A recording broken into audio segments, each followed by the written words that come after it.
What if I told you the biggest threat to your financial future isn't the stock market, inflation, or the economy? It's your own mind. It's a psychological bias called the ostrich effect, where we actively avoid information that makes us uncomfortable, especially when it comes to money. But what you're avoiding is your freedom. For the next 30 minutes, we will show you how to find it. The first step is to simply look at where you stand. You need to calculate your 4 core numbers. What is your net income or take-home pay? What are your fundamental expenses like rent and food? How much are you setting aside for future you for savings and investments? And what's your fun spending? Now that you know your numbers, your next mission is to build a 1-month emergency fund. The goal is to save enough to cover your total fundamental expenses for a full month. This requires a small mind shift. You're not depriving yourself, you're buying freedom. In month 3, you start getting out of debt. Your priority is to pay off any high-interest debt first, like credit cards or personal loans with an interest rate of 8% or higher. Once that is under control, your focus shifts back to your emergency fund, this time expanding it to a full 3 to 6 months' worth of fundamental expenses. Now you're ready to invest. The key is to start early and be consistent. You don't have to be a financial expert. Simply open a tax-advantaged account and invest in broad market index funds and ETFs. In the 5th month, you look for ways to increase your income.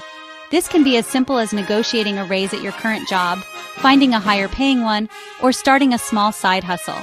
An extra $200 per month can make a massive difference. The final step is to automate everything. Set up direct transfers for bills and savings. Pay yourself first, because at the end of the day, systems beat willpower. Before you go, here are 3 powerful money tricks to combat impulse spending. First, the hours worked rule. How many hours of work would you have to trade for that new pair of shoes? 2, 3, is it worth it? Second, ask yourself, would I buy it if no one else could see it? Third, the 48-hour rule. If you want something, wait 48 hours before you buy it. If you're still thinking about it, get it. But chances are you'll forget. This is what they never taught you. It's not about being an expert. It's about taking small, consistent actions and setting up systems that give you your freedom back. You can start today. Have you ever wondered why some people seem to soar while others stay grounded? It's not about luck or genius or some secret sauce only the chosen few have. It's about the 1% rule. Tiny steps, big dreams. Imagine this. You're standing in front of a blank canvas. The colors in your mind are wild. Electric blue blazing orange, sunlit yellow. But the canvas stays empty if you never pick up the brush. The 1% rule is that first stroke. It's adding just a dash of color every day, even when you don't feel like it. Think about it.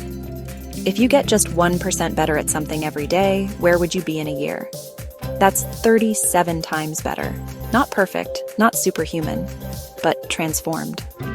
It's the writer who scribbles a single sentence when inspiration runs dry. The runner who laces up for just 5 minutes.